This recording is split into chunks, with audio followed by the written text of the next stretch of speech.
The rain hammered against the windows of Montford House with the relentless fury of an English autumn storm.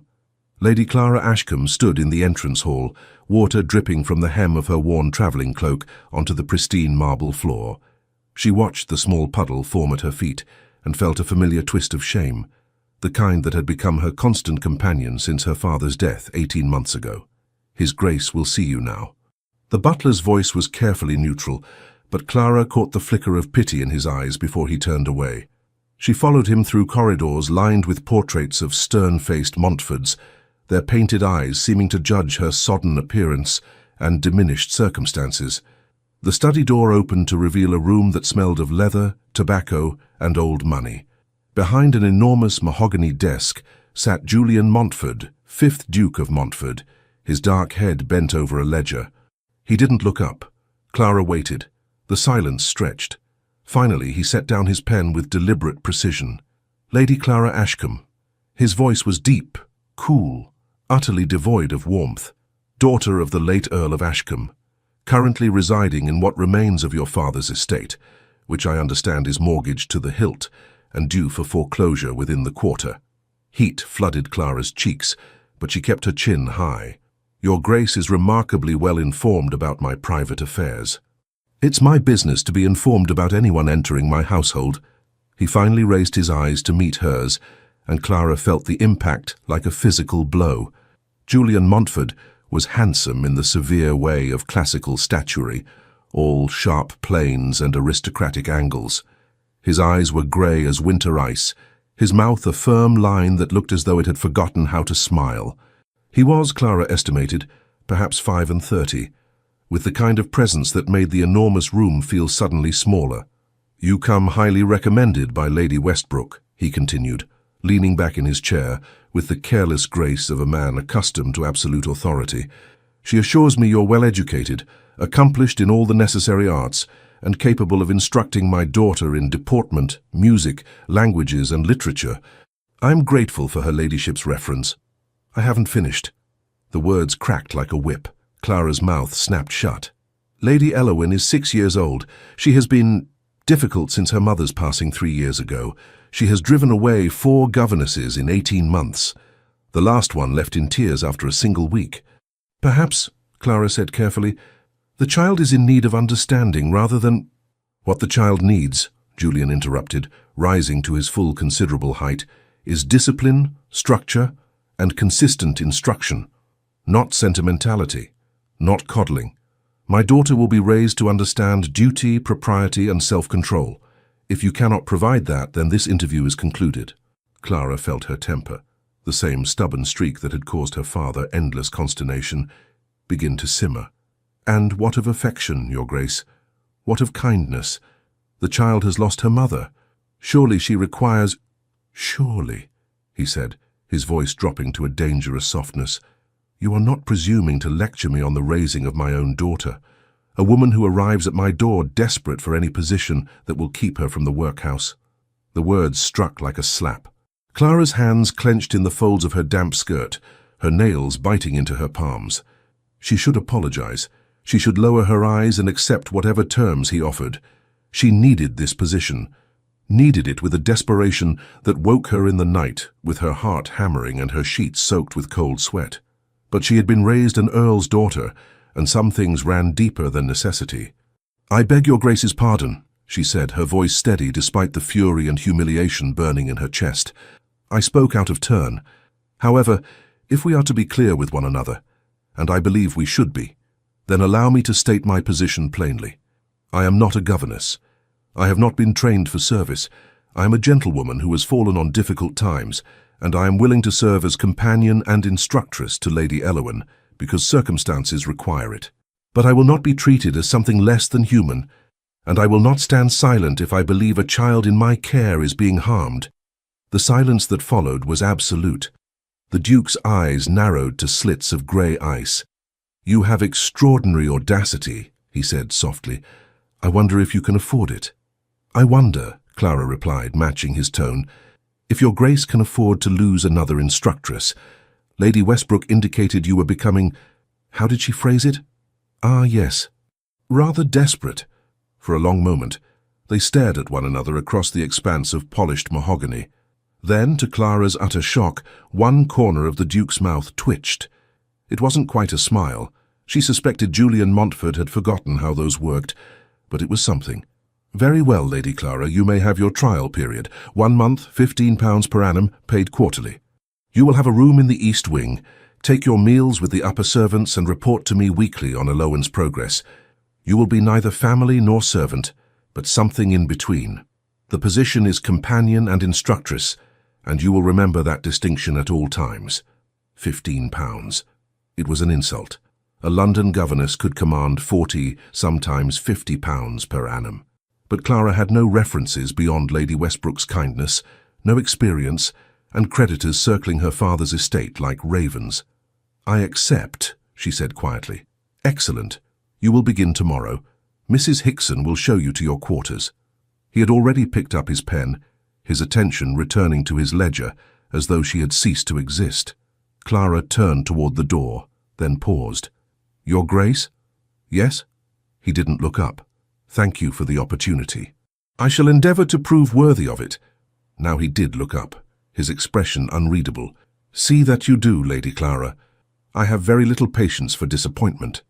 As she followed the housekeeper up the servants' stairs to a small, sparse room that would be her new home, Clara told herself that she could endure anything for security, even a cold, arrogant duke who looked at her as though she were a particularly tedious item on his household accounts. She told herself this very firmly. She almost believed it. The nursery at Montfort House occupied a suite of rooms on the 3rd floor, well away from the formal areas where the Duke conducted his business and entertained his guests. It was a bright space, or would have been if the curtains hadn't been drawn against the pale morning light. Clara entered to find a small figure huddled in the window seat, half hidden behind heavy velvet drapes.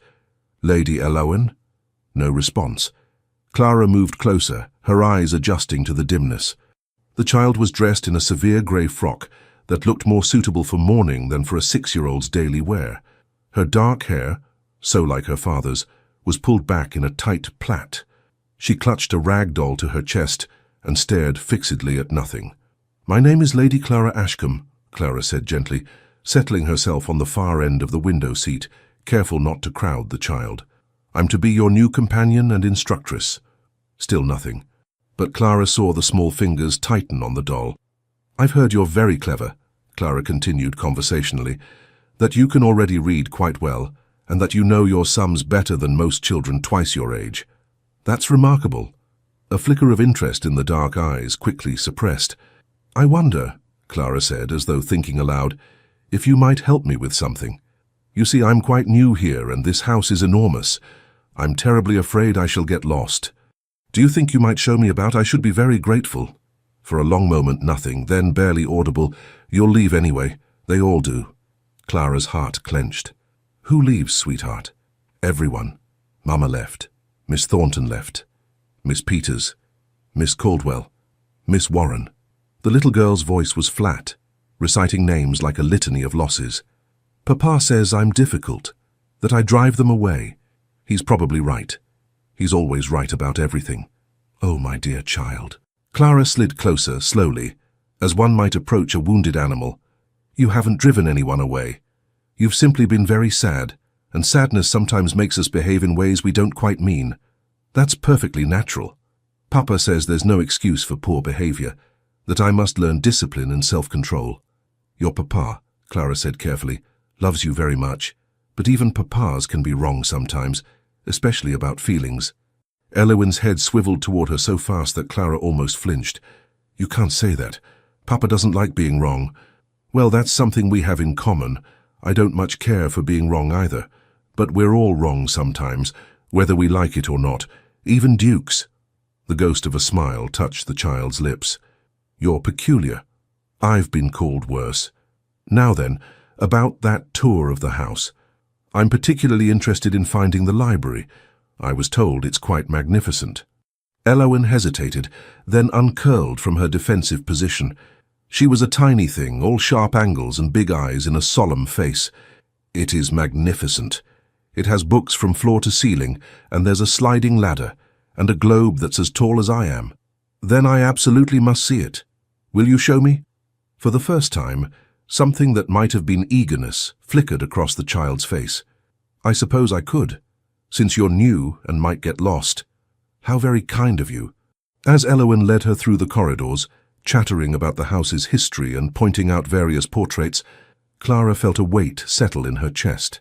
This bright, wounded little girl needed so much more than rigid discipline and structured lessons. She needed warmth, laughter, the freedom to be a child rather than a small adult in training, but providing those things would mean defying the Duke's explicit instructions. Clara looked down at Heroine's small hand, tucked trustingly in her own, and made a decision that would change everything. Some battles, she thought, were worth fighting, even against a duke. Beatrice Montford, Dowager Duchess of Montford, had not survived 63 years of aristocratic politics by being unobservant. She noticed everything. The slight hesitation in a servant's step that indicated brewing trouble in the kitchen, the way her son's jaw tightened when certain topics were raised, the quality of silence in a house that revealed its emotional temperature as clearly as any thermometer. So when she descended to breakfast on Clara's third day in residence and found the household humming with a different energy, she took note. Mrs. Hickson was smiling as she supervised the footman. The maids whispered excitedly as they changed the flowers in the morning room, and from somewhere above came a sound that Beatrice hadn't heard in 3 long years, a child's laughter. "Mrs. Hickson," Beatrice said as she settled into her chair, "who, pray tell, is making my granddaughter laugh?" The housekeeper's smile widened. "That would be Lady Clara, Your Grace. She's been an absolute godsend. Yesterday she convinced Lady Heroine to take her luncheon by turning it into a story about a princess who could only break an enchantment by eating all her vegetables. This morning they've been in the music room. I believe they're composing a song about ducks, I think it was." Beatrice's eyebrows rose. "Ducks?" "Yes, Your Grace. Lady Heroine has been singing it all morning. Something about a waddling duke who— oh, merciful heavens, I shouldn't repeat that part. Now you must tell me." Mrs. Hickson leaned in conspiratorially. "Something about a waddling duke with his pompous quack, who thought he ruled the pond but was actually quite quackers." Lady Heroine thought it was the cleverest thing she'd ever heard. Beatrice pressed her napkin to her lips to hide her smile. "Did she indeed? And has my son heard this composition?" "Not yet, Your Grace, though I suspect it's only a matter of time." "I suspect you're correct. I think I shall take my breakfast in the morning room after all, and perhaps I might meet this remarkable Lady Clara." Julian Montford's morning had been perfectly ordered, as all his mornings were. He'd risen at 6, ridden for an hour through his grounds, reviewed correspondence over breakfast, and was now working through a complex contract negotiation with his solicitor. Then he heard it, drifting through his study window, carried on the autumn breeze. The waddling duke with his pompous quack thought he ruled the pond, but was actually quite quackers. Waddle, waddle, quack, quack, quack. Even mighty dukes can't argue with a duck. Followed by gales of childish laughter and a warm musical voice saying, "Excellent. Now shall we add a verse about the Duchess Duck, who was far cleverer than her husband?" Julian's pen stopped moving. He set it down with extreme care, rose from his desk and moved to the window. Below in the garden he could see 2 figures. His daughter, actually running. When was the last time he'd seen Heroine run?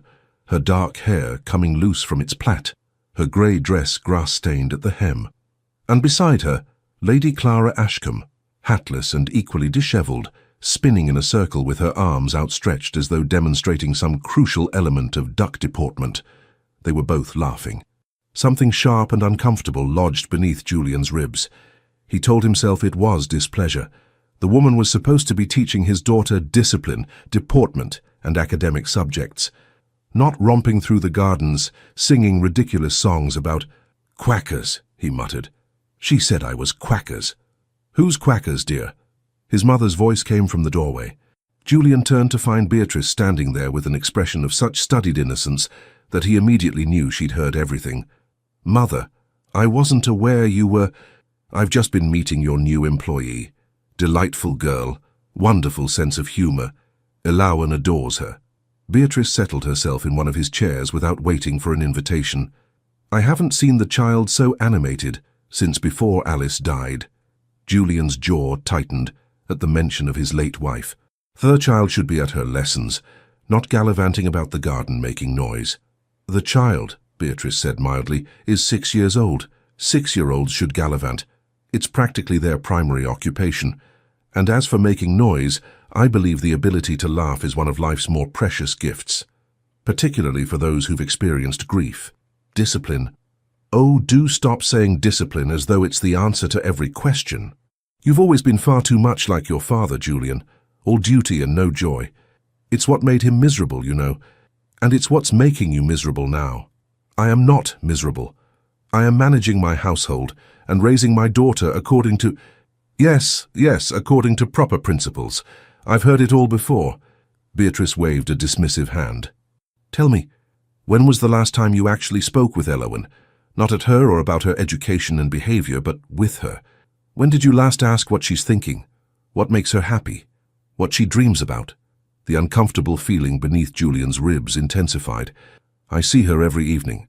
I inquire about her studies. You interrogate her about her lessons and then send her back to the nursery when she fails to provide sufficiently detailed answers. The poor child is terrified of you, Julian. Terrified? That's absurd. I've never raised a hand to her, never. There are many ways to frighten a child. Coldness can be just as devastating as cruelty, perhaps more so. Beatrice rose, smoothing her skirts. I like Lady Clara. I like her very much. I suggest you don't drive her away as you did the others. I drove no one away. They left because they were incapable of managing a spirited child. They left because you undermined their authority at every turn, contradicted their methods, and made it clear that nothing they did would ever meet your impossibly high standards. Beatrice paused at the door. Lady Clara seems to have a spine, though. She might actually stand up to you. It will be interesting to watch. When she was gone, Julian returned to the window. The garden was empty now. The laughter faded. But he could still hear it in his mind, his daughter's joy, bright and unrestrained. And underneath it, that other voice, warm, teasing, utterly unafraid. He told himself the tightening in his chest was irritation. He almost believed it. Clara's first weekly report to the Duke came on Friday evening. She stood in his study once more, this time dry and marginally more composed, with a written account of Heroine's progress in hand. Julian read it in silence. When he finally looked up, his expression was inscrutable. You've taught my daughter to sing, he said flatly. I've taught her several songs, yes. Music is one of the prescribed accomplishments for young ladies. About ducks. Ah, so he had heard. Clara lifted her chin. About ducks, yes. Also about flowers, the changing seasons, and the importance of kindness. Songs are an excellent mnemonic device for young children. They make learning engaging rather than tedious. And this engaging learning apparently requires my daughter to race about the garden shrieking? Your daughter was not shrieking, Your Grace. She was laughing. There is a considerable difference. Lady Clara. Julian set down the report and fixed her with that grey stare that probably made grown men quake. I hired you to educate my daughter, not to turn her into a hoyden. You hired me to be her companion and instructress. A companion provides companionship. A concept which I'm beginning to suspect is somewhat foreign to you. The words were out before Clara could stop them. She watched the Duke's face darken and braced herself for dismissal. Instead, he said softly, You are remarkably impertinent for someone in your position. Would you prefer I lie to you, Your Grace? Pretend that a grieving child needs nothing but rote lessons and rigid discipline. I can do that if you wish. I can turn Heroine into a perfect little automaton who sits silent and still and never causes you a moment's concern, but she'll be miserable. And in my experience, miserable children do not become happy, healthy adults. Your experience, he said, his voice dropping to a dangerous purr, consists of precisely 1 week in this household. I think you'll forgive me if I place more weight on my own judgment. Your judgment has resulted in 4 governesses fleeing in tears, and a child who believes she's fundamentally flawed. So perhaps, Your Grace, your judgment could benefit from reconsideration. The silence that followed was so profound that Clara could hear her own heartbeat thundering in her ears. She'd gone too far. She knew it, but she couldn't seem to stop herself from continuing. Heroine told me something yesterday. She said that her mama used to laugh and that you haven't smiled since mama went to heaven. She asked me if sadness was catching, like a cold, if that's why you seem so ill all the time. Something flickered across Julian's face. Pain, perhaps, or fury. Or some combination of both. How dare you? She's a child, Your Grace. A bright, sensitive, desperately lonely child who has lost her mother and believes she's losing her father to grief and anger. You can dismiss me if you wish. I'm sure you can find 50 women who'll take this position and keep silent, while a little girl's spirit is slowly crushed. But I will not be one of them. She was breathing hard, her hands trembling with the force of her anger and fear. This was it. She'd be dismissed and she'd return to her crumbling estate and her creditors and the slow, grinding poverty that awaited her. But before Julian could respond, a small voice came from the doorway. "Papa?" They both whirled. Heroine stood on the threshold, still in her nightdress, her eyes enormous in her pale face. "Papa, please don't send Lady Clara away. Please, I'll be better. I'll do my lessons perfectly. I'll be quiet and still and good, I promise. Just please don't make her leave." The child was crying now, great heaving sobs that shook her small frame. Clara moved instinctively toward her, but Julian was faster. He dropped to his knees in front of his daughter, his face stricken.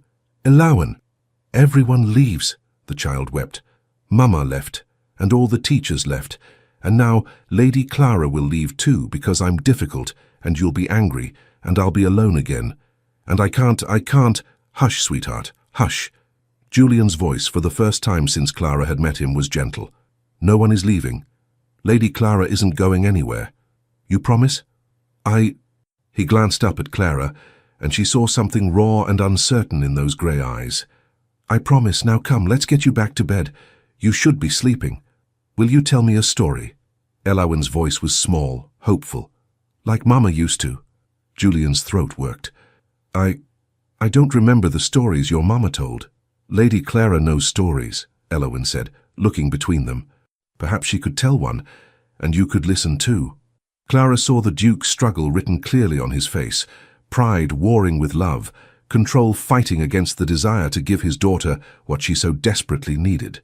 "If Lady Clara is willing," he finally managed. "I'm willing," Clara said softly.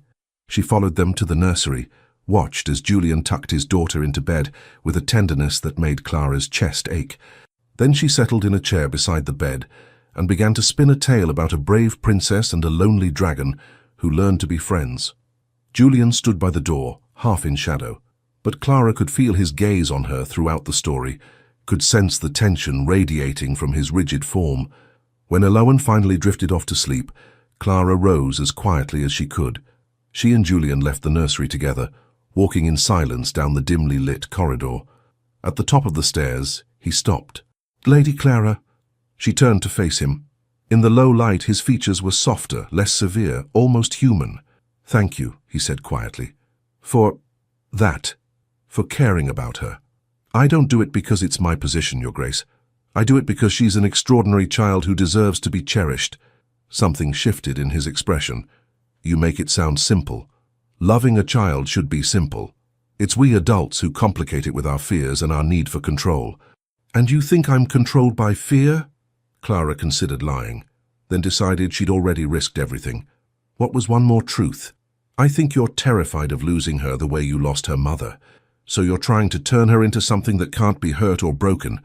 But children aren't stone, Your Grace. They're meant to be soft and tender and vulnerable. That's what makes them children." For a long moment, he simply looked at her. Then, £15 is inadequate for the work you're doing. I'll increase it to 30. It wasn't an apology. It wasn't an acknowledgement that she might be right. But it was something. "Thank you, Your Grace." "Julian," he said abruptly. "When we're discussing Heroine, you may call me Julian." It was a crack in the armor, small but significant. "Julian," Clara said, testing the name.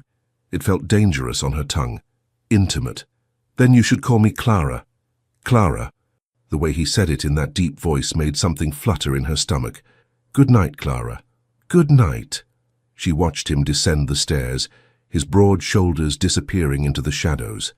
Only when he was gone did she allow herself to acknowledge the truth.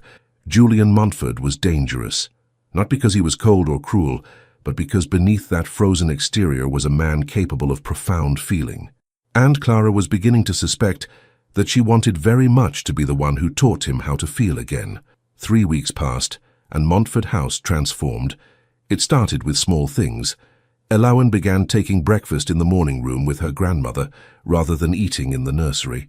Her severe grey frocks were quietly replaced with lighter muslins in soft blues and roses.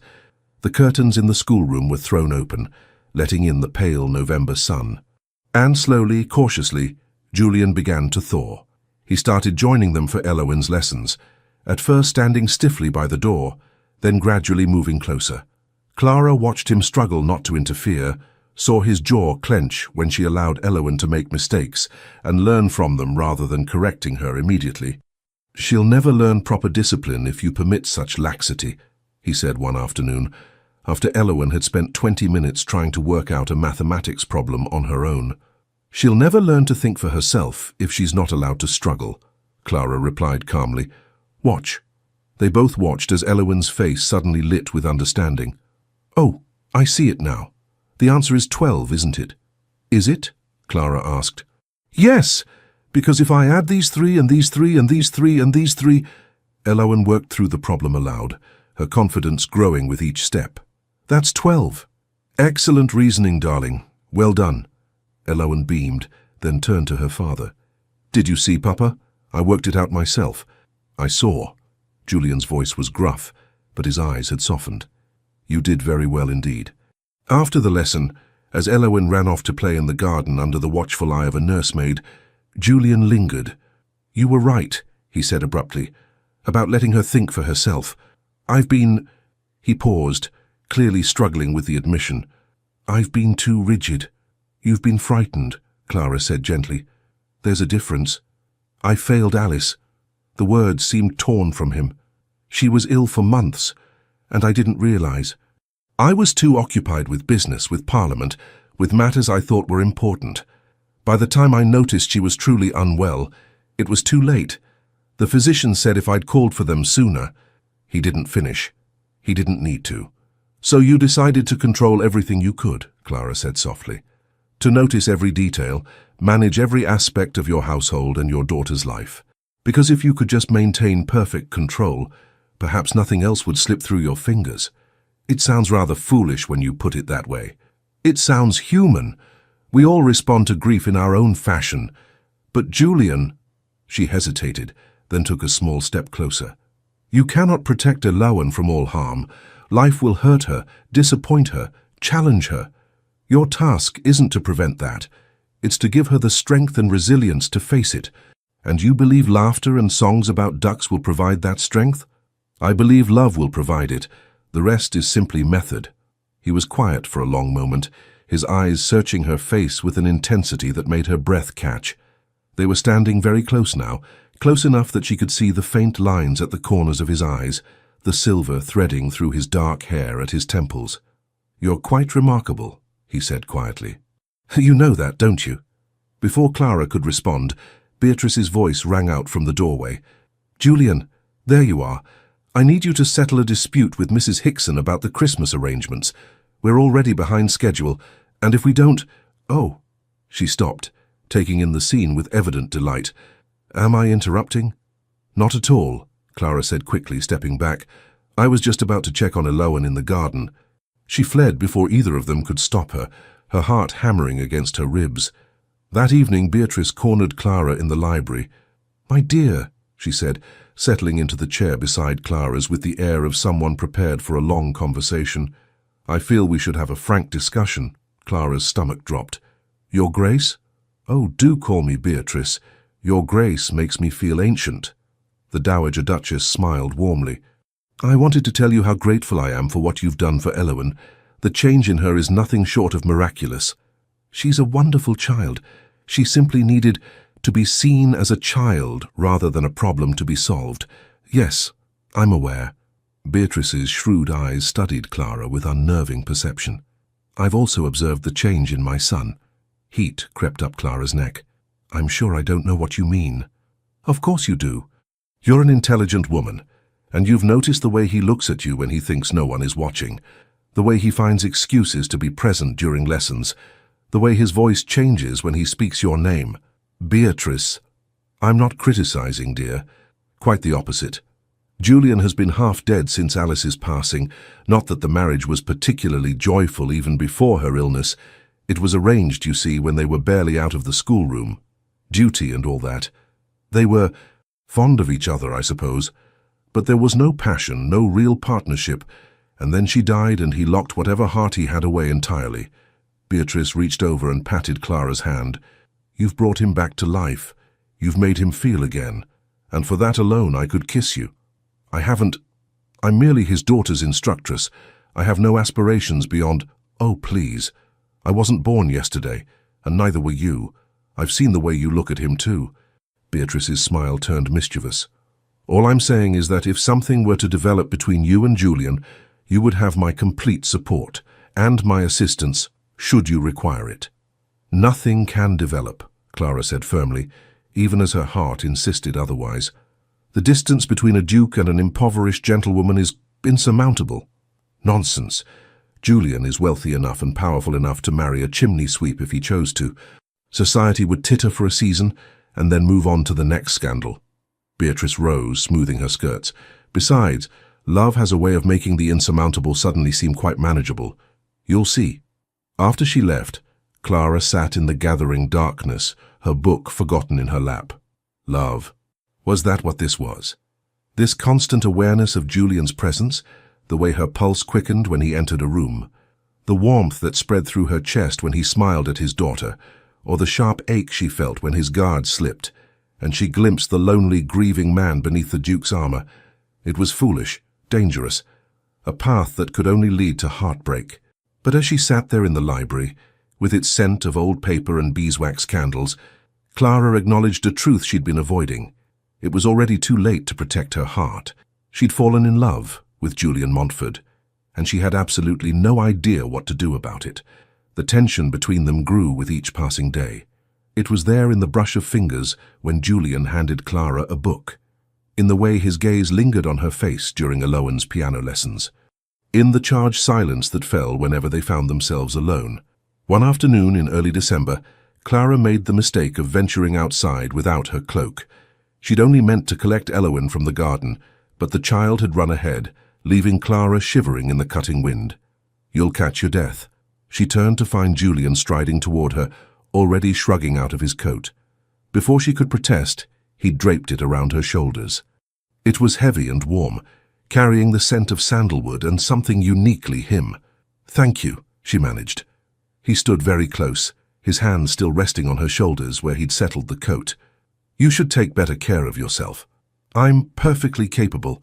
I know you're capable. You're the most capable woman I've ever met. But even capable women need someone to look after them occasionally.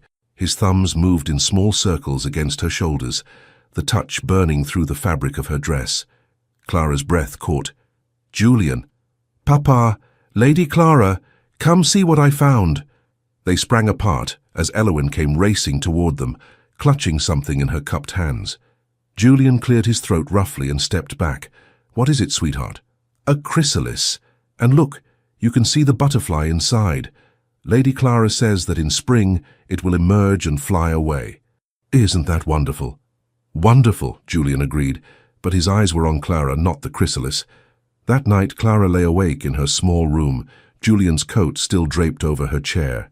She should return it, should put distance between herself and these dangerous feelings.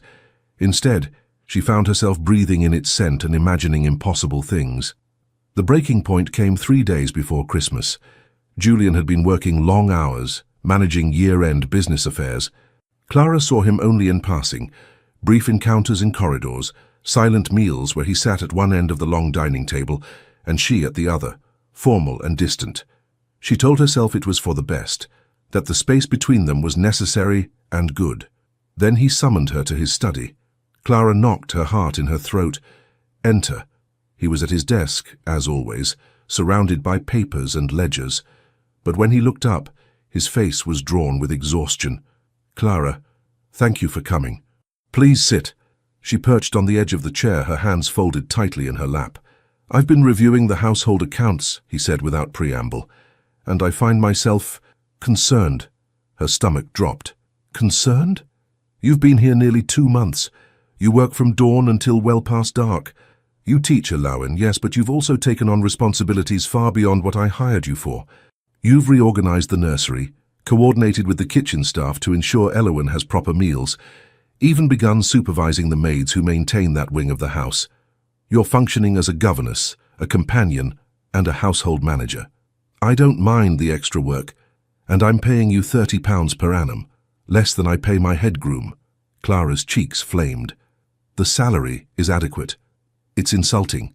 He leaned back in his chair, his grey eyes fixed on her face. I'm increasing it to £60, effective immediately, and I'm formally changing your title from companion and instructress to governess. It's more appropriate to your actual duties. £60. It was generous, more than generous. It was enough to pay off her father's smaller debts to keep the estate from foreclosure for another year at least. It was also a clear boundary, a reminder of what she was, an employee, a governess, not a lady of the house, not a potential. Clara stood abruptly. If that's all, Your Grace, I should return to Heroine.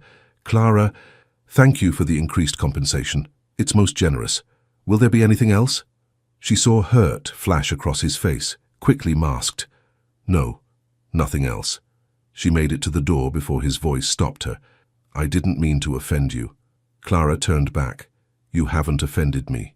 You've been very clear about my position in this household, and I appreciate the clarity.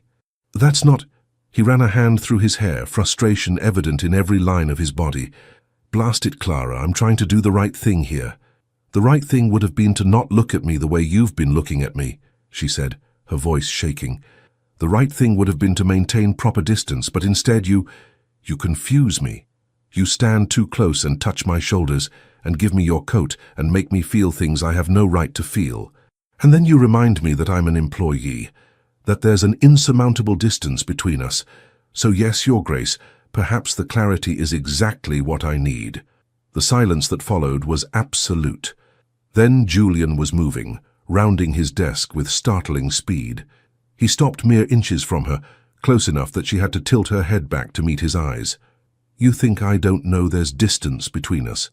His voice was low, rough. You think I haven't lain awake at night cataloguing every reason why I should keep away from you? You're in my employ. You're young enough to be, well, not my daughter, but certainly too young for a man of 35. You've lived through hardship and loss, and you deserve security, not the complications of an entanglement with your employer. I've listed every rational objection 100 times over. Then why? Because none of it matters when you're near me. The words seemed torn from him. Because I think about you constantly. Because Heroine asks me every morning if I've noticed how pretty you look, and I want to tell her that I noticed nothing else. Because yesterday you laughed at something she said, and I wanted to cross the room and... He cut himself off, breathing hard. And what? Clara whispered. This. He kissed her. It wasn't tentative or gentle. It was fierce and desperate, the kiss of a man who'd been holding himself back too long. His hands framed her face, tilting it up to his, and Clara's carefully constructed restraint shattered. She kissed him back with all the longing she'd been suppressing, her fingers clutching at his lapels, her body arching into his. He made a sound low in his throat and backed her against the door, his mouth trailing fire along her jaw, her throat. Merciful heavens. They sprang apart. Beatrice stood frozen in the doorway, the connecting door to the morning room, not the hallway, thank God, her hand pressed to her heart. Beatrice, Julian began, his voice rough, this isn't... Oh, do be quiet, Julian. It's exactly what it looks like, and I'm delighted. The Dowager Duchess's eyes sparkled with mischief. Though perhaps next time you might lock the doors. Mrs. Hickson will be coming through in a moment with the tea service, and I suspect she's less broad-minded than I am. Clara wanted the floor to open and swallow her whole. I should go. You should stay, Beatrice countered. Both of you should stay, and you should discuss what comes next like rational adults, which I realize is asking quite a lot, given that you were just attempting to devour each other against the study door. But, Mother, Julian said through gritted teeth, your assistance is not required. No? Then you have a plan for what to do about this situation? The silence was damning. I thought as much. Beatrice settled herself in one of the chairs with the air of a woman preparing for a long stay. Very well. Here's what's going to happen. Julian, you're going to acknowledge that you've fallen in love with Clara. Clara, You're going to acknowledge that you've fallen in love with Julian, and then we're all going to discuss how to navigate the practicalities without causing a scandal that will have the ton gossiping for decades. I can't possibly, Clara began. Love me, Julian finished quietly. Because I love you. I've been trying not to, but I'm apparently not very good at controlling my own heart. The world seemed to tilt. Clara stared at him, at this proud, difficult man who just laid himself bare in front of his mother and God, and anyone who might be listening. Her voice failed. She tried again. I do. Love you. But Julian, you're a duke. I'm nobody. I have no fortune, no connections, nothing to bring to... You brought my daughter back to life. You brought me back to life. If you think fortune and connections outweigh that, then you haven't been paying attention. Society will be merciless. Let them be merciless. I'm wealthy enough and powerful enough to weather any storm. He reached for her hands, gripping them tightly. Say yes, Clara. Say you'll have me. Say you'll be my wife and Heroine's mother, and let me spend the rest of my life trying to deserve you. This is all happening very fast. We could wait if you prefer. A proper courtship, with flowers and poetry, and whatever else one does. Though I should warn you, I'm terrible at poetry, and my flower arranging skills are non-existent.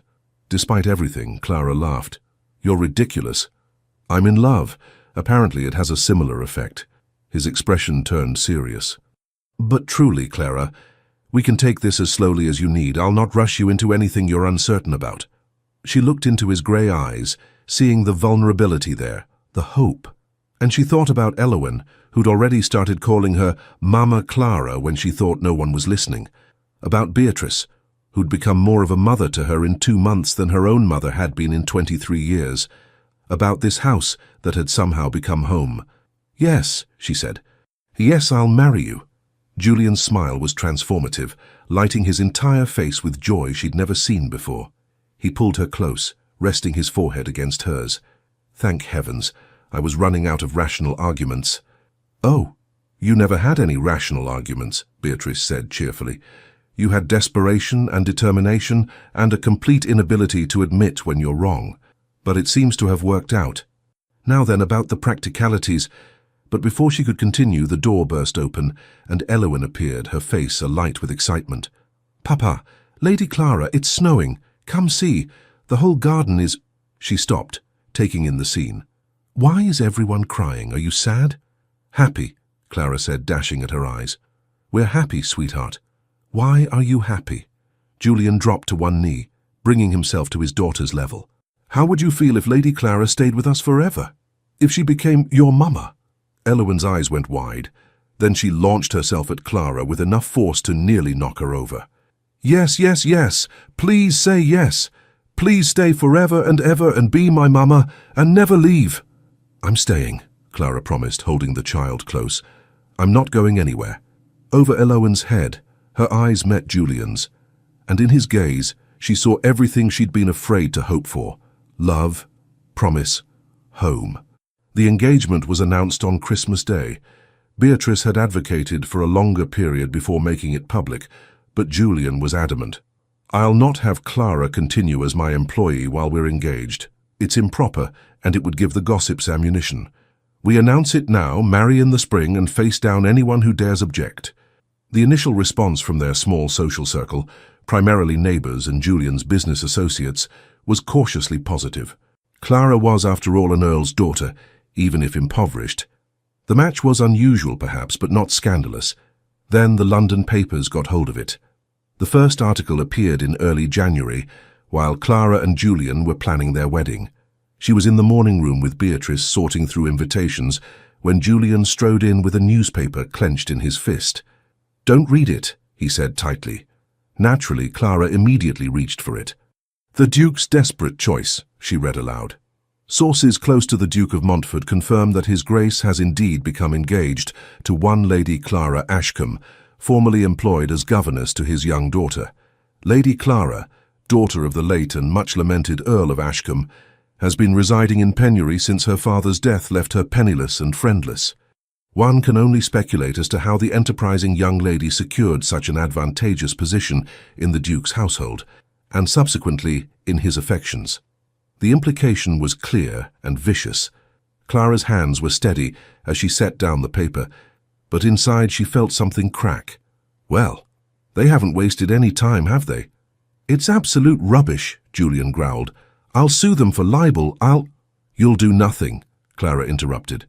That would only give the story more attention. We ignore it and carry on as planned. But the damage was done. More articles followed, each more creative in its insinuations than the last. Clara was alternately portrayed as a scheming adventuress who'd seduced her employer, a desperate fortune hunter who'd trapped a grieving widower, or, most creatively, a calculating governess who'd deliberately made herself indispensable to a motherless child. The tone's reaction was predictably vicious. Several families who'd accepted their wedding invitation sent regrets. Others, who'd previously been cordial to Julian, suddenly found themselves unavailable for meetings. Clara bore it with outward composure, but Julian saw the toll it took. She grew quieter, more withdrawn. The sparkle that had drawn him to her began to dim. Perhaps, she said one evening, nearly a month after the engagement announcement, we should consider a longer engagement. Allow society time to adjust to the idea. If we marry too quickly, it will only confirm their suspicions. They were in the library, ostensibly reviewing wedding plans, but Julian could see the defeat in her eyes, and it enraged him. Absolutely not. We marry in April as planned. Julian. No. He set down his glass with enough force to make it ring. I will not allow a pack of bored aristocrats and scandal-mongering journalists to dictate my life, or yours. It's not just about us. There's Heroine to consider. The things they're saying about me, if she hears them, Heroine knows you love her, that's all that matters. Is it? Clara's voice was sharp with frustration. When she's older, when she enters society, they'll remember this. They'll whisper about how her stepmother was the governess who caught a duke.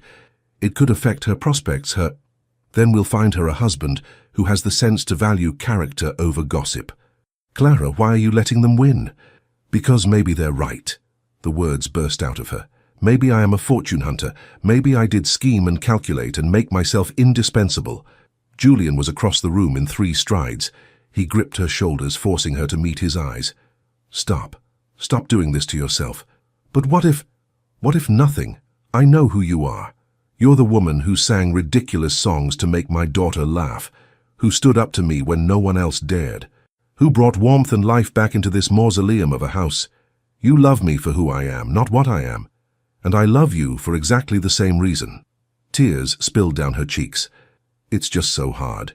Every day there's another article, another cut, and I keep thinking, what if you wake up one day and realize they're right? What if you regret this? Never. He pulled her close, cradling her against his chest. I would regret many things in my life, Clara Ashcombe, but loving you will never be one of them. She clung to him, her tears soaking into his waistcoat, and Julian made a silent vow. Whoever was behind the worst of the gossip would pay. He was a duke, with resources and connections they couldn't imagine, and he would use every one of them to protect the woman he loved. It was Beatrice who uncovered the source. She cornered Julian in his study one afternoon, her face grim. It's Amelia, she said without preamble. Julian looked up from his correspondence. Amelia? Lady Amelia Hartwick, Alice's younger sister. Understanding crashed over him. Amelia had always been possessive of her connection to the Montfort family.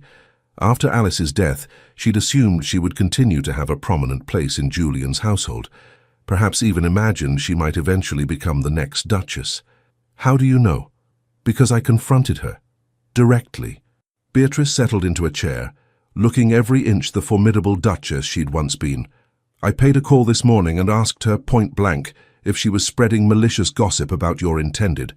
She denied it, of course, but she also couldn't quite hide her satisfaction at the damage being done. I'll speak with her. You'll do no such thing. If you confront her, you'll confirm that her campaign is working. No, we need a different approach.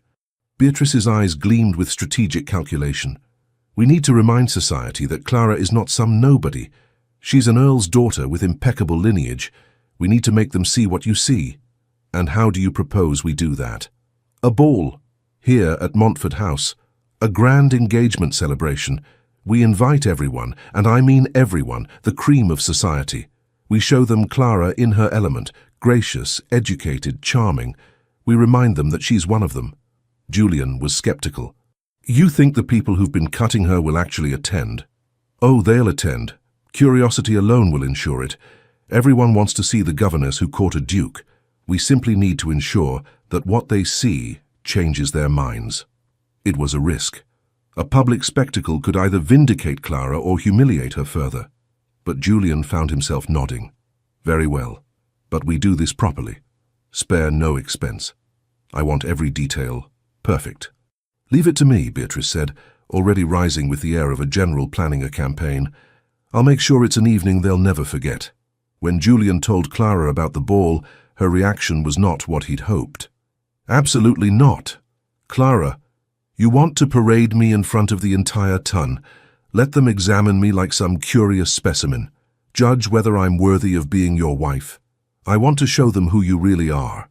To remind them that you have every right to be at my side. I don't need their approval, Julian. Perhaps not, but I'll not have you living under a cloud of suspicion for the rest of your life. And more importantly, I'll not have Heroine growing up hearing whispers about her stepmother. That gave Clara pause. Julian pressed his advantage. One evening, a few hours of polite conversation and dancing. You've faced far worse. Have I? At least when I was poor and alone, I only had to contend with creditors. They were mercenary but honest about it. The ton is mercenary and dishonest.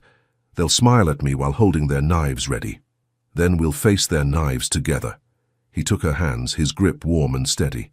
You're not alone anymore, Clara. You have me and Beatrice and an entire household that adores you. We'll get through this. Together. She searched his face, then finally nodded. One ball. But I'm not wearing anything too elaborate. I refuse to look like I'm trying too hard. Wear a potato sack if you wish. You'll still be the most beautiful woman there. Despite everything, she laughed. Now I know you're besotted. My beauty has never been my chief attribute. Perhaps not, but your courage, your intelligence, your capacity for love, those are more beautiful than any conventional prettiness could ever be. Now keep talking like that, and I might actually believe you love me for more than my ability to manage your daughter. I love you for 1,000 reasons, and managing Heroine brilliantly is merely one of them. He pulled her close, breathing in the lavender scent of her hair. Though I confess, watching you with her does make my heart do rather extraordinary things. Such as imagine what you'd look like holding a child of our own. Clara's breath caught. Julian, I know we haven't discussed it, and we needn't, not yet, but I find myself thinking about it, about a house full of children, about Heroine having brothers and sisters, about... She silenced him with a kiss. When they finally broke apart, both breathing hard, she rested her forehead against his. One crisis at a time, she said softly. First, we survive this ball. Then we plan our wedding. Then, she smiled, then we can discuss filling this enormous house with more little Montforts. Is that a yes? It's a we'll see, which is more than you deserve considering you've just volunteered me for social torture, for which I apologize and which I promise to make up to you, extensively, after we're married. The heat in his voice made her shiver. You're incorrigible. I'm in love. The condition appears to be permanent. The ball was set for the first Saturday in March, giving Beatrice 6 weeks to plan and Clara 6 weeks to panic. Heroine, at least, was thrilled. You're going to look like a princess, Mama Clara, and Papa will dance with you and everyone will see how much he loves you, and they'll know the stories in the papers are all nonsense. Out of the mouths of children, Clara thought, if only it were that simple. But as the date drew closer, she found herself caught up in preparations despite her reservations. Beatrice insisted on hiring a modiste from London to create Clara's gown. Nothing from the village dressmaker, my dear, not for this. And the result was breathtaking. The dress was silk, the color of midnight, cut simply but elegantly, with delicate silver embroidery that caught the light. It made Clara's skin glow and her eyes seem impossibly deep. You look like starlight, Julian said, when he saw her in it for the final fitting. His voice was rough with emotion. I look terrified, Clara corrected. That too, but mostly like starlight. The night of the ball arrived with unseasonable warmth, as though spring had decided to make an early appearance. Montfort House blazed with light, every chandelier lit, every surface polished to gleaming perfection. Clara stood in her room, dressed in her midnight silk, her hands trembling as her lady's maid arranged her hair. "You can do this," she told her reflection. "You've survived worse. You can survive a few hours of polite conversation." A knock at the door, and then Beatrice swept in, magnificent in emerald green. "Oh, my dear, you're exquisite." She crossed to Clara, placing her hands on her shoulders. "Listen to me. These people, most of them are fools. They follow fashion and gossip because they have nothing of substance in their own lives. But some of them are worth knowing. Some of them will see past the scandal to the remarkable woman beneath. Focus on those people. Ignore the rest. And if there are more of the rest than the former, then we'll face them together with our heads high and our dignity intact. We're Montfords. We don't bow to gossip." "I'm not a Montford yet. You are in every way that matters." Beatrice squeezed her shoulders gently. "Now come. Julian is waiting, and if I know my son, he's wearing a hole in the carpet." Julian was indeed pacing when they descended to the main hall. He turned as they approached, and the expression on his face made all of Clara's anxiety worth it. "You're—" He seemed to have forgotten how words worked. "Adequate?" Clara supplied. "Devastating. Absolutely devastating. If I didn't have 200 guests arriving momentarily, I'd lock you in my study and spend the evening convincing you to elope." Tempting, but Beatrice would never forgive us. "Absolutely not," Beatrice confirmed. "Now, positions, everyone. The first carriages are arriving." Clara took her place beside Julian at the entrance to the ballroom, acutely aware of the curious glances from the footman, the whispers of the arriving guests. Her hand trembled as she placed it on Julian's arm. "Steady," he murmured. "I'm right here." The first guests entered. Lord and Lady Pemberton, long-time friends of Beatrice. They greeted Julian warmly, then turned to Clara with genuine smiles. "Lady Clara, how delightful to finally meet you. Beatrice has told us so much." "All good, I hope," Clara managed. "All excellent. We're so pleased for you both." One ally. Clara breathed a little easier. But then came Lord and Lady Hartwick, and with them, Lady Amelia. Amelia was beautiful in the brittle way of expensive porcelain, perfect features, flawless complexion, and eyes like chips of ice. She looked Clara up and down with barely concealed disdain. How quaint. The governess playing at Duchess. The insult hung in the air. Clara felt Julian tense beside her, but before he could respond, she said calmly, "How kind of you to come, Lady Amelia. I do hope you enjoy the evening." It was perfectly polite, perfectly neutral, and it made Amelia's rudeness all the more obvious. Lady Hartwick flushed. "Amelia, really, it's quite all right," Clara said smoothly. "I'm sure Lady Amelia meant no offense. Grief can make us say things we don't quite mean. I understand she was very close to the late Duchess." It was a masterful deflection, attributing Amelia's nastiness to mourning rather than malice, while simultaneously reminding everyone of Clara's own grace under pressure. Beatrice beamed. Julian's hand tightened on Clara's arm in silent approval, and Amelia, outmaneuvered, had no choice but to move on. "Well played," Julian murmured once they were out of earshot. "She's not the first person to look down on me. I've had practice." The rest of the receiving line passed in a blur of names and faces. Some guests were warm, some neutral, some clearly disapproving, but none dared be as overtly rude as Amelia. Finally, blessedly, the last guest arrived. The orchestra began to play, and Julian turned to Clara. "May I have this dance, my lady?" "I suppose you must. It would look odd if you didn't dance with your own fiancé." "I would dance with you if you were a scullery maid. Though I confess this dress makes me want to do considerably more than dance." "Julian," she hissed, feeling her cheeks heat, "behave." "I'm always behaved. It's deeply boring. I'm hoping you might teach me to misbehave occasionally. After we're married, of course." He led her onto the dance floor, and Clara felt 200 pairs of eyes track their movement. The music swelled, and they began to waltz. "Everyone's watching," she whispered. "Let them watch. Let them see how beautiful you are. How perfectly you fit in my arms. How absolutely, completely, irrevocably in love I am. You're going to make me cry. Please don't. I have it on good authority that crying makes your nose red, and I need you to be intimidatingly beautiful for at least another 2 hours." She laughed despite herself. "Where did you learn to be charming? Surely not from your previous life as an ice sculptor. From you. You've taught me that life doesn't have to be all duty and discipline. That joy is possible, even necessary. He spun her through a turn, his hand firm at her waist. You've saved me, Clara. In every way a person can be saved. Now you're definitely trying to make me cry. Just being honest. His eyes met hers, serious now. Whatever happens tonight, whatever they say or think or write in their ridiculous papers, none of it matters. You're mine, and I'm yours, and that's all that's real. The dance ended, and Clara found herself immediately claimed by a succession of partners. Some danced with her out of curiosity, others out of genuine warmth. She moved through it all in a daze, hyper-aware of Julian's gaze tracking her around the room. During a break between sets, Beatrice appeared at her elbow with 2 glasses of champagne. "You're doing splendidly, my dear.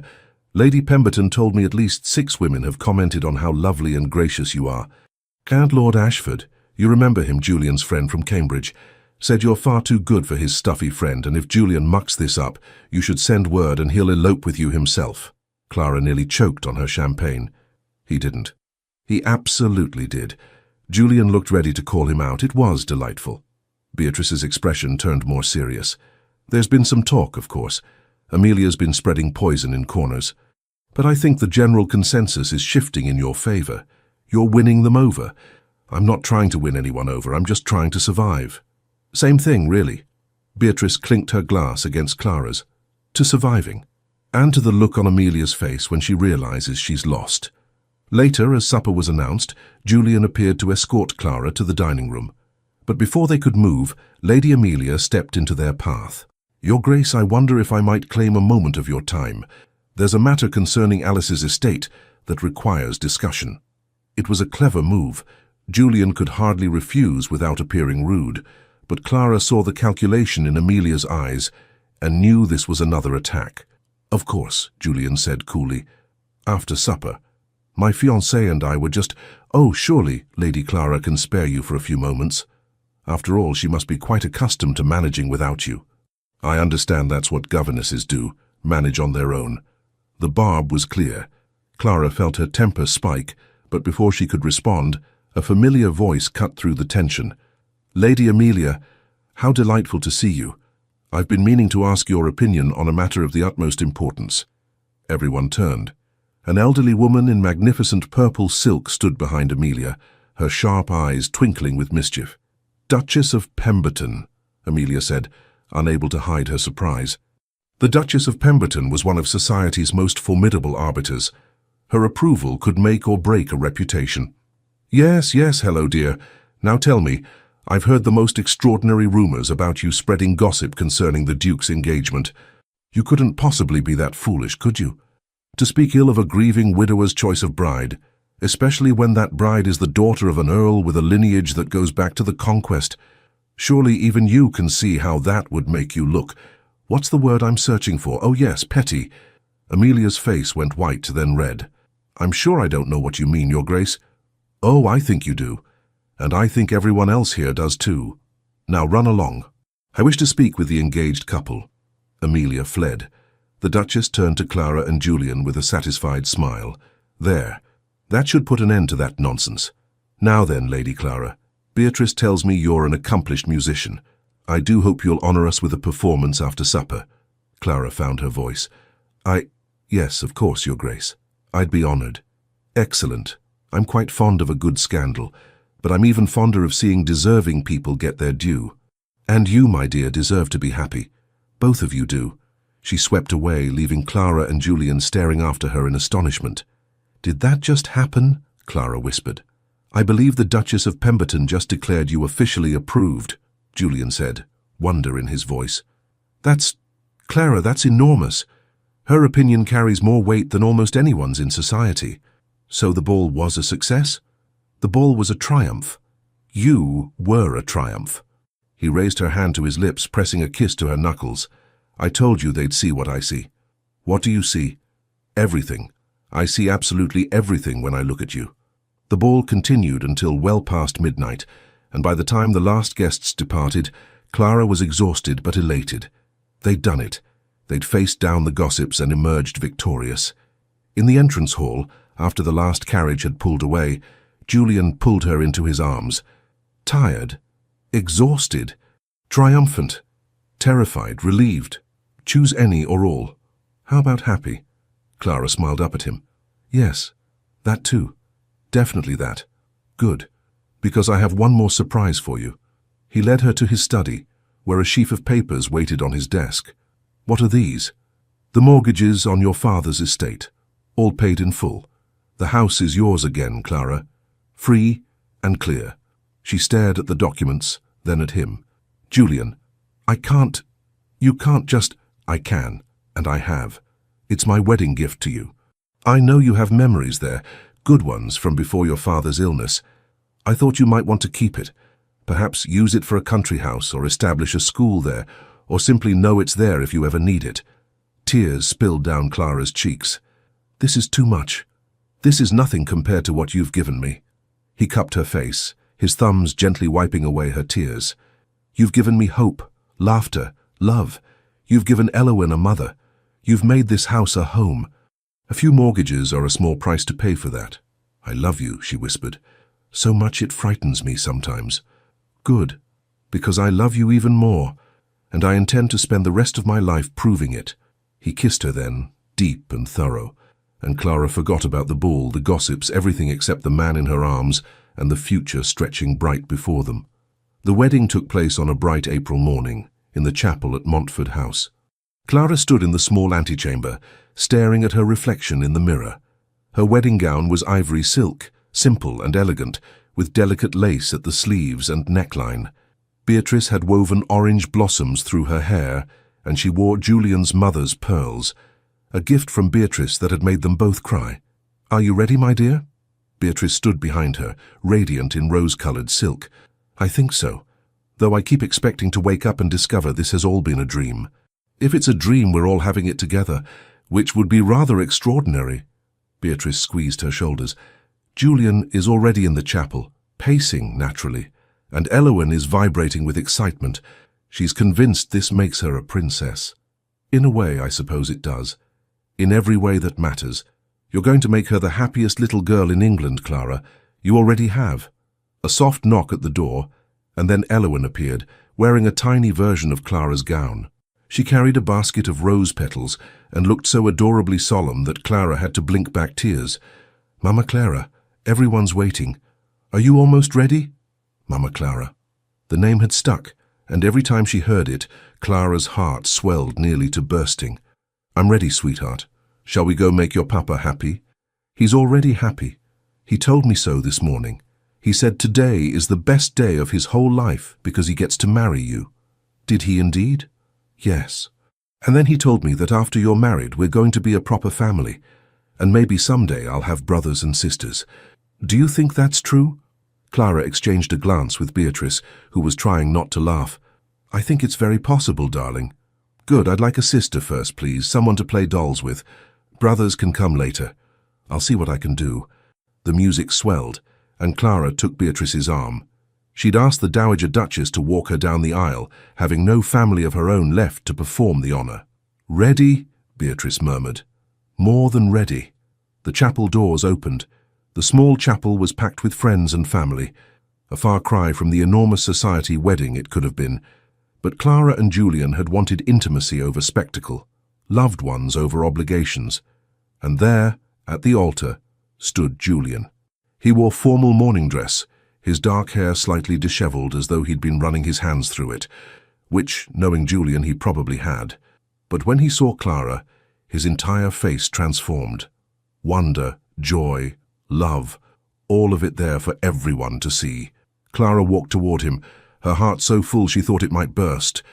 Heroine scattered rose petals ahead of her, taking her role very seriously.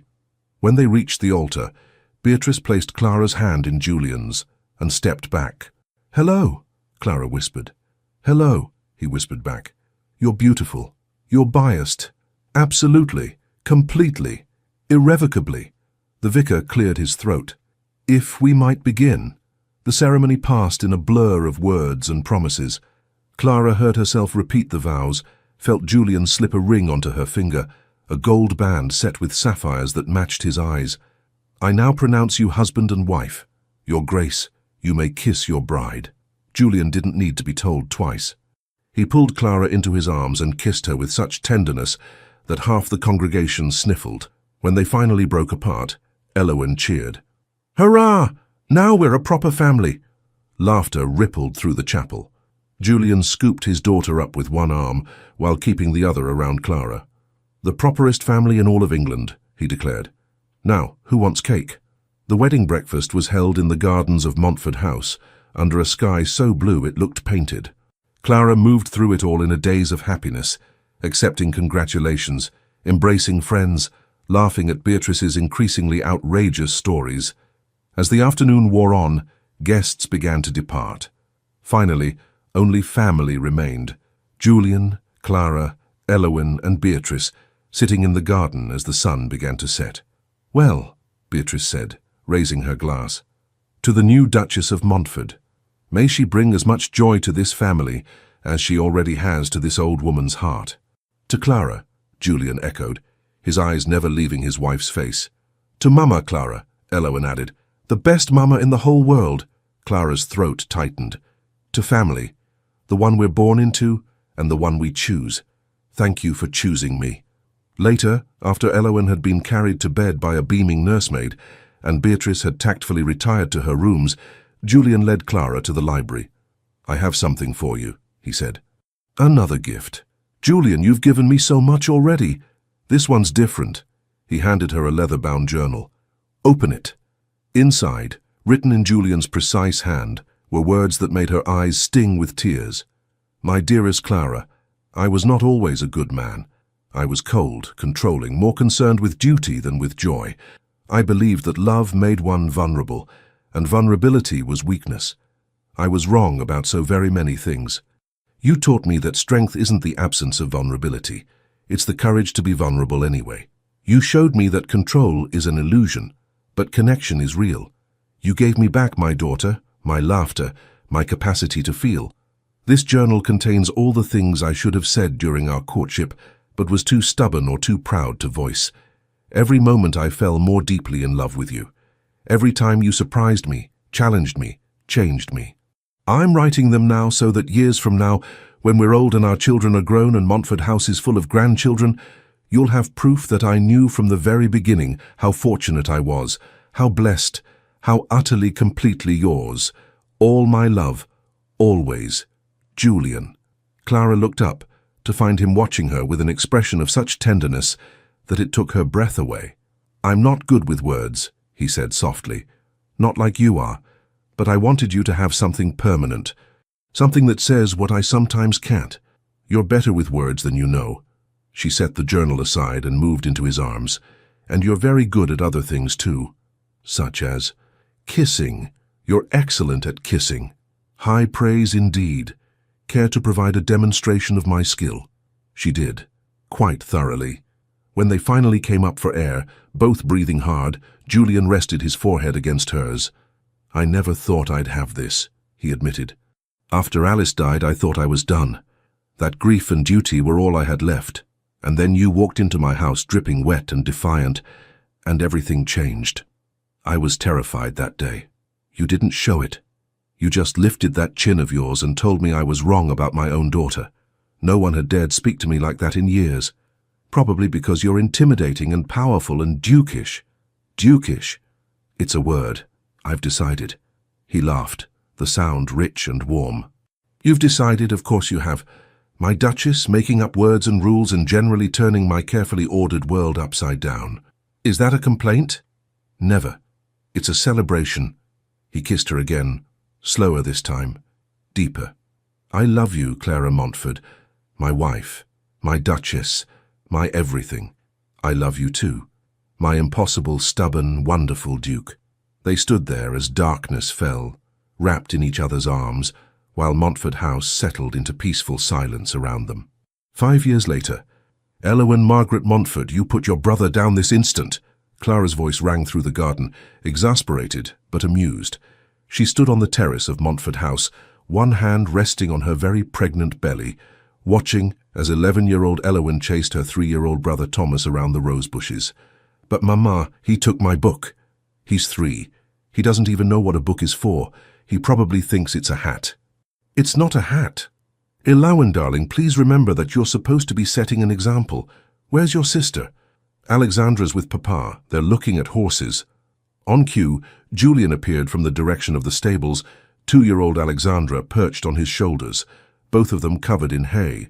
Before you say anything, Julian began, it was entirely Alexandra's idea to investigate the hayloft. Of course it was.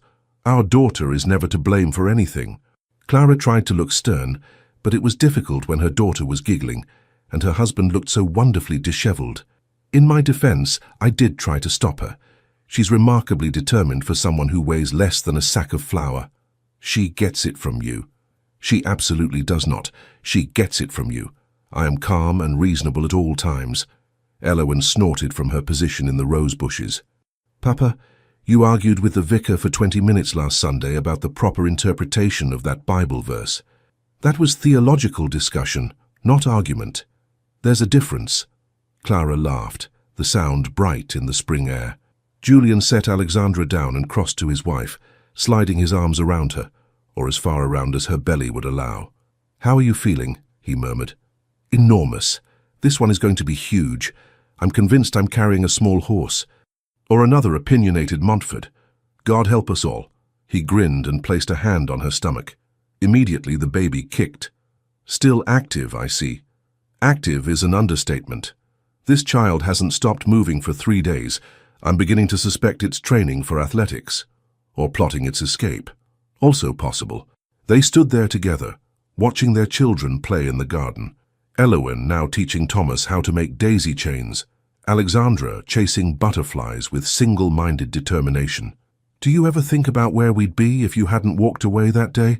Julian asked quietly. Clara knew exactly which day he meant. All the time. Though I suspect you would have eventually come to your senses. I'm not so sure. I was remarkably stubborn. Was? He laughed and pulled her closer. Fair point. Am remarkably stubborn. Present tense. It's one of the things I love about you, among many others. Such as your dedication to our children. The way you've let yourself become soft with them, well, relatively soft, when you were so rigid before. The way you look at me like I'm the most precious thing in your world. You are the most precious thing in my world, you and these terrors we've created. He kissed her temple. Though I confess watching you grow round with our children never gets old. You're beautiful like this. I'm enormous. Beautifully enormous. That's not better. How about magnificently, gloriously, splendidly pregnant? She swatted his chest. Stop trying to charm me. Can't help it. Charming you is one of my favorite activities, second only to Julian, the children. I was going to say reading poetry together. What were you thinking? You're impossible. Impossibly in love with you. There's a difference. Beatrice appeared from the house, her silver hair gleaming in the sunlight. At 68, she was as formidable as ever, though age had softened her somewhat. There you all are, hiding in the garden while I've been managing your household all morning. But her eyes were twinkling. Lunch will be served in 20 minutes, so you might want to make your tribe presentable. Thank you, Beatrice, Clara said warmly. What would we do without you? Descend into chaos, I imagine, though you're doing admirably on that front as it is. She looked at Julian with maternal affection. Your mother would be proud, you know, of the man you've become. The father. The husband. Julian's throat worked. I hope so. I know so. Now come along, all of you. And Julian, please remove the hay from your daughter's hair before bringing her to table. We're not farmers, regardless of how enthusiastically Alexandra embraces rural life. After she left, Clara and Julian herded their children toward the house. Thomas immediately demanded to be carried. Alexandra insisted on bringing 3 different flowers to lunch, and Heroine launched into a complex explanation of a story she was writing. It was chaos. It was noisy. It was messy. It was absolutely perfect. That evening, after the children were finally asleep, a process that involved 3 stories, 2 glasses of water, 1 monster check under the bed, and Alexandra's insistence that her father personally tuck in each of her 17 dolls, Clara and Julian retreated to their bedroom. Exhausted? Julian asked, watching Clara lower herself carefully onto the bed. Beyond exhausted, but happy. He sat beside her, beginning to remove the pins from her hair with practiced ease. It was a nightly ritual now, this quiet moment of intimacy. "Is there anything you would do differently looking back?" she asked softly. "Marrying so far beneath your station? Dealing with the scandal? The gossip?" Julian's hands stilled. "Never. Not for a single moment. You are the best decision I ever made, Clara. The only one that truly mattered. Even when I'm swollen and cranky and can't see my own feet. Especially then, because it means we're building something together. This family, this life, this happiness we've created from scratch." He pressed a kiss to her shoulder. "The world can gossip all it wants. Let them. We won't even hear it over the sound of our children's laughter." Clara turned to face him, tears in her eyes. "How did I get so lucky?" "Luck had nothing to do with it. You walked away, do you remember? I was arrogant and cruel and you just walked away. Refused to let me treat you as less than you were worth. Best decision I ever made. Second best. The best was deciding to stay, to give me a chance to prove I could be better than my worst self. You're so much better than you believe, Julian. You always have been. You just needed permission to show it." They lay down together, Clara fitting herself into the curve of Julian's body as she had 1,000 times before. "I love you," she murmured, sleep already pulling at her. "More than I ever thought possible. I love you too. Always. Forever. No matter what." As she drifted off, Clara thought about the journey that had brought them here. From employer and governess to husband and wife.